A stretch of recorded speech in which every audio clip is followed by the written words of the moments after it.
दोस्तों, आप सभी का स्वागत है मेरे YouTube चैनल भोजपुरिया परिवार में। आप सब कैसे हो? उम्मीद करती हूँ कि आप सब अच्छे होंगे। अगर आप सब मेरे चैनल पर भी नए हैं तो प्लीज़ मेरे चैनल को सब्सक्राइब कर लीजिए, लाइक कीजिए, कमेंट कीजिए। जय माता दी दोस्तों। तू ही हाउ दुनिया के चाला, हम तोरा गोदिया के बाला। तू ही हाउ दुनिया के चाला, हम तोरा गोदिया के बाला।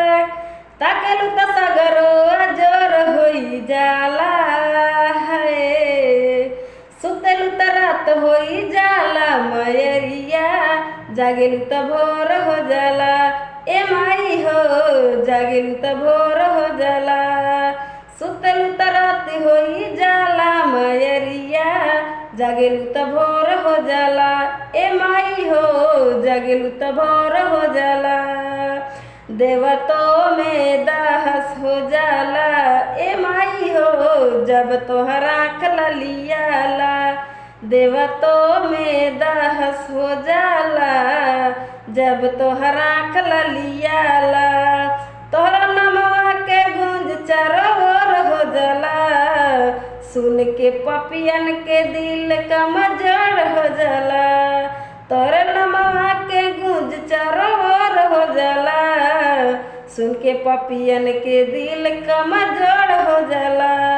निबिया के डरिया लपोर हो जाला, सुतल उतरात होई जाला मयरिया, जागेलू त भोर हो जाला।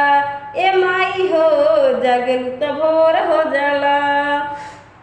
सुतल उतरात होई जाला मयरिया, जागेलू त भोर हो जाला।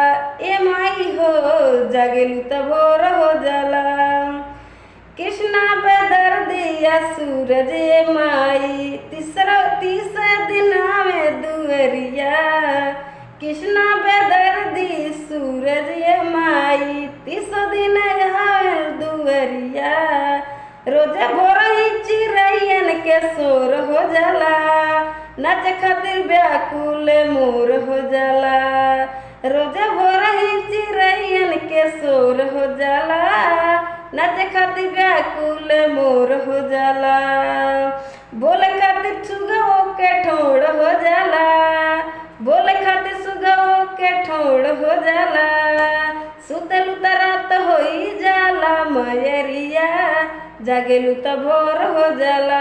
ए माई हो, जागेलू त भोर हो जाला। सुतल उतरात होई जाला मयरिया, जागेलू त भोर हो जाला। ए माई हो, जागेलू त भोर हो जाला।